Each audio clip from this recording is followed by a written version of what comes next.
বিশেষজ্ঞরা ব্যাখ্যা করেছেন যে আফ্রিকা বিভক্ত হয়ে যাচ্ছে এবং এটি দেখতে কেমন হবে প্রক্রিয়াটি আরও বেশি আশ্চর্যজনক। একটি বিশাল ফাটল মোজাম্বিক থেকে দক্ষিণে লোহিত সাগর পর্যন্ত উত্তরে প্রসারিত। এই ব্যবধান প্রতি বছর বাড়তে থাকে, জমি ছিঁড়ে ফেলে এবং ঘরবাড়ি ধ্বংস করে।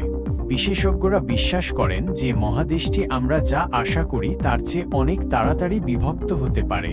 আফ্রিকা ভেঙে যাচ্ছে সোমালি প্লেট আন্দোলনের কারণে। এটি একটি নাটকীয় ভাঙনের মতো। পূর্ব দিকের টেকটনিক প্লেটগুলির সাথে সোমালি প্লে রয়েছে, পশ্চিমে আমাদের নতুন বে এবং প্লে রয়েছে, এবং এই ভাঙনের সময় সোমালি প্লেটটি আরও বেশি জায়গা চায়, তাই নতুন বে থেকে দূরে সরে যাচ্ছে। এই আন্দোলনটি পূর্ব আফ্রিকান ফাটল তৈরি করছে, এমন একটি অঞ্চল যেখানে টেকটনিক প্লেটগুলি আলাদা হয়ে যাচ্ছে। ম্যাগমা গভীর থেকে উপরে উঠছে এবং একগুচ্ছ সক্রিয় আগ্নেয়গিরি জন্ম নিচ্ছে। তাই এই জায়গাটি 130 ডিগ্রি ফারেনহাইট তাপমাত্রার সাথে উত্তপ্ত এবং রাতে 95 ডিগ্রি পর্যন্ত শীতল হয়ে যায়। এই গরম অঞ্চলের ভিতরে আমাদের আফার ট্রায়াঙ্গেল রয়েছে, যা আফার বিষণ্ণতা নামেও পরিচিত, এবং এর ভূতত্ত্ব আকর্ষণীয় কারণ ফাটল প্রক্রিয়া এই অঞ্চলে উপত্যকা, ফল্ট এবং গভীর ফাটল তৈরি করছে। উদাহরণস্বরূপ, ইথিওপিয়ার মরুভূমিতে এই বিশাল 35 মাইল দীর্ঘ ফিশারটি এত প্রশস্ত যে একজন ব্যক্তি সহজেই এর ভিতরে ফিট হতে পারে। তবে ভয়ের বিষয় হল এই ফাটলটি প্রতি বছর প্রায় আধা ইঞ্চি করে বাড়ছে। নতুন বে এবং সোমালি প্লেটগুলি আলাদা হয়ে যাওয়া আফ্রিকার একটি নতুন মহাসাগর গঠনের দিকেও নিয়ে যেতে পারে।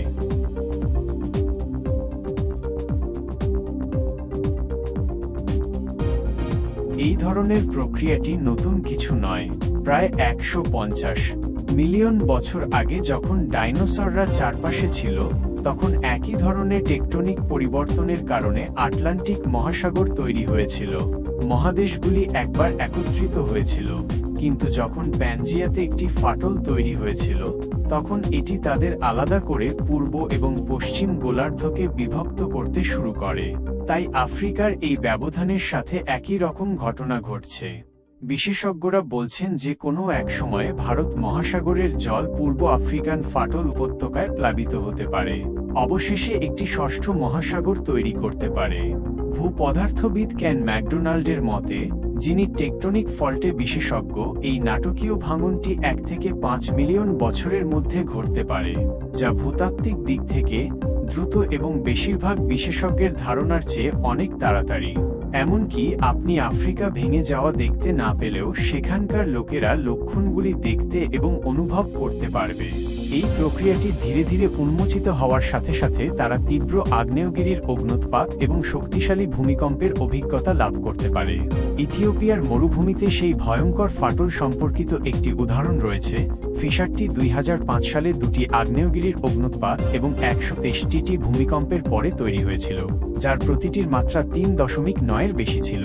পৃথিবীর এই গভীর এবং দীর্ঘ ফাটল তৈরি হতে সাধারণত কয়েক শতাব্দী লাগে, কিন্তু এই ক্ষেত্রে এটি মাত্র কয়েক দিনের মধ্যে উন্মোচিত হয়েছিল। এই ঘটনাটি কতটা শক্তিশালী তা থেকে বোঝা যায়। প্রকৃতপক্ষে এই ধরনের তীব্র ভূকম্পন কার্যকলাপ আফ্রিকান বিভাজন প্রক্রিয়াকে ত্বরান্বিত করতে পারে, এবং সেই কারণেই এই ঘটনার সঠিক সময়সীমা অনুমান করা এত কঠিন। আমরা জানি যে লোকেরা ইতিমধ্যেই এই নতুন ভূমিকে নতুন বে মহাদেশ বলছে। যদি ভবিষ্যদ্বাণীগুলি সঠিক হয় তবে এতে সোমালিয়া, কেনিয়া, তানজানিয়া এবং ইথিওপিয়ার কিছু অংশ অন্তর্ভুক্ত থাকবে। এটি একই সাথে উত্তেজনাপূর্ণ এবং উদ্বেগজনক, কারণ নতুন উপকূলরেখা তৈরি হওয়ার সাথে সাথে দেশগুলিকে অবকাঠামো এবং ভূমি ব্যবস্থাপনার ক্ষেত্রে বড় ধরনের সমন্বয় করতে হবে। তারা বর্তমানে পূর্ব আফ্রিকান ফাটলের কাছে বা ঠিক সেখানে অবস্থিত অনেক রাস্তা, বাড়ি এবং অন্যান্য নির্মাণ হারাতে পারে। কেনিয়ার একটি উদাহরণে, ফিশার একটি ব্যস্ত রাস্তা ছিঁড়ে ফেলেছিল এবং কর্তৃপক্ষ মরিয়া হয়ে পাথর এবং সিমেন্ট দিয়ে ফাঁকটি পূরণ করার চেষ্টা করেছিল। অন্য একটি ঘটনায়, একজন বৃদ্ধ মহিলা তার পরিবারের সাথে বসে খাচ্ছিলেন যখন তার বাড়িটি হঠাৎ মাঝখান থেকে বিভক্ত হয়ে যায়। সম্প্রতি ইথিওপিয়ার আফার অঞ্চলের কাছে সংঘটিত ভূমিকম্প 37টি স্কুল ভেঙে দিয়েছে এবং প্রায় 5000 শিক্ষার্থীকে তাদের শ্রেণীকক্ষ ছেড়ে যেতে বাধ্য করেছে। দুর্ভাগ্যবশত আগামী কয়েক বছরে এই ধরনের ঘটনা আরও সাধারণ হয়ে উঠতে পারে। তবে এর একটি ইতিবাচক দিকও রয়েছে। জাম্বিয়া এবং উগান্ডার মতো আফ্রিকার মাঝখানে অবস্থিত দেশগুলি উপকূল রেখা পেতে পারে এবং এটি তাদের জন্য দুর্দান্ত হতে পারে। একটি উপকূল থাকা মানে তারা নতুন বাণিজ্য পথগুলিতে প্রবেশাধিকার পাবে, যা নতুন অর্থনৈতিক সুযোগ উন্মুক্ত করবে। এছাড়াও পর্যটন বুমের কথা চিন্তা করুন। এই সমস্ত নতুন তৈরি স্বর্গীয় সৈকতগুলির সাথে এই দেশগুলি ভ্রমণকারীদের জন্য পরবর্তী বড় প্রবেশদ্বার স্পট হয়ে উঠতে পারে। এই নতুন তৈরি মহাসাগরের স্থানীয় বাস্তুতন্ত্র পরিবর্তিত হবে এবং নতুন সামুদ্রিক প্রজাতির উদ্ভব হতে পারে। ফাটলটির সবচেয়ে উন্নত পথটি হলো এটি। আমরা আশা করি আফ্রিকা শেষ পর্যন্ত এখানেই আলাদা হয়ে যাবে, তবে জিনিসগুলি কিছুটা জটিল হতে পারে।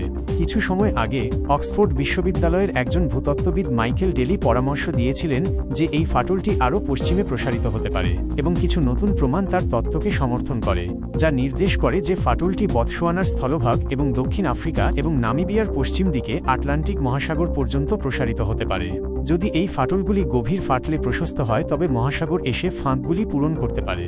বিশেষজ্ঞরা বলছেন যে আফ্রিকা এতটাই বিভক্ত হয়ে যেতে পারে যে এটি একটি দ্বীপপুঞ্জে পরিণত হবে। তবে আমরা এটি ঘটতে দেখব না, এটি ঘটতে কয়েক মিলিয়ন বছর লাগবে। আমরা ইতিমধ্যেই জানি যে আফ্রিকা একগুচ্ছ বিশাল দ্বীপ বা ছোট মহাদেশে ভেঙে যাওয়ার ঝুঁকিতে রয়েছে। মাদাগাস্কারের জন্যও খবরটি খুব একটা ভালো নয়, কারণ বিশ্বের চতুর্থ বৃহত্তম দ্বীপটি অর্ধেক হয়ে যেতে পারে। বিপরীত প্রক্রিয়াটি কি ঘটতে পারে, অর্থাৎ নতুন বে এবং সোমালি প্লেটগুলি সরে যাওয়ার সাথে সাথে নতুন ভূমি কি আবির্ভূত হতে পারে। এই টেকটনিক প্লেটগুলি একে অপরের থেকে দূরে সরে যাওয়ার সাথে সাথে পৃথিবীর ম্যান্টল থেকে ম্যাগমা পৃষ্ঠে উঠতে পারে, এবং যখন এটি ঠান্ডা হয়ে যায় তখন এটি নতুন ভূমিতে পরিণত হয়। এভাবেই বিশ্বের অন্যান্য স্থান যেমন আইসল্যান্ড এবং আজোরেস আবির্ভূত হয়েছে। তাই পূর্ব আফ্রিকান ফাটলে একই প্রক্রিয়া ঘটতে পারে। দীর্ঘমেয়াদে ফাটলটি নতুন দ্বীপ তৈরি করতে পারে। আপাতত আমরা শুধু বলতে পারি যে আফার বিষণ্ণতার ভূতত্ত্ব অনন্য।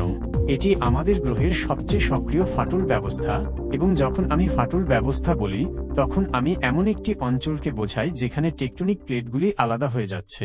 এই অঞ্চলটি পৃথিবীর ভূত্বকের ফাটল থেকে শুরু করে আগ্নেয়গিরির অঞ্চল এবং ষষ্ঠ মহাসাগর গঠনের সম্ভাবনা পর্যন্ত সব ধরনের ঘটনাকে একত্রিত করে। বিশেষজ্ঞদের জন্য এটি ফাটলের বিবর্তন অধ্যয়নের মতো, এবং যেহেতু এটি একটি সক্রিয় আগ্নেয়গিরির অঞ্চল তাই এতে ভূতাপীয় শক্তি ব্যবহারের বিশাল সম্ভাবনাও রয়েছে, অর্থাৎ বিদ্যুৎ উৎপাদনের জন্য পৃথিবীর ভিতরের তাপ ব্যবহার করা। ইথিওপিয়ার ফাটল উপত্যকায় এবং আফারে দুটি ভূতাপীয় বিদ্যুৎ কেন্দ্র ইতিমধ্যেই শক্তি উৎপাদন করছে। ভূতত্ত্ববিদরা এখন নতুন সম্ভাব্য স্থানগুলি অন্বেষণ করছেন। যখন আমরা মাটিতে সেই গভীর ফাটলটি দেখি তখন আমরা জানি যে এটি টেকটনিক প্লেটের আন্দোলনের কারণে হয়েছে।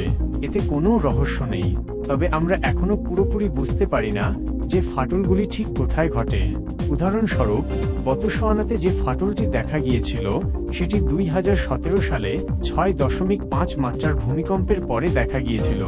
তবে এর কেন্দ্রস্থলটি ফাটল অঞ্চলে ছিল না, যেখানে প্লেটগুলি আমাদের প্রত্যাশার মতো করে সরে যাচ্ছে, বরং এটি আরও দক্ষিণে ছিল। আগ্নেয়গিরির কার্যকলাপ ছাড়াই ফাটল হওয়া অস্বাভাবিক।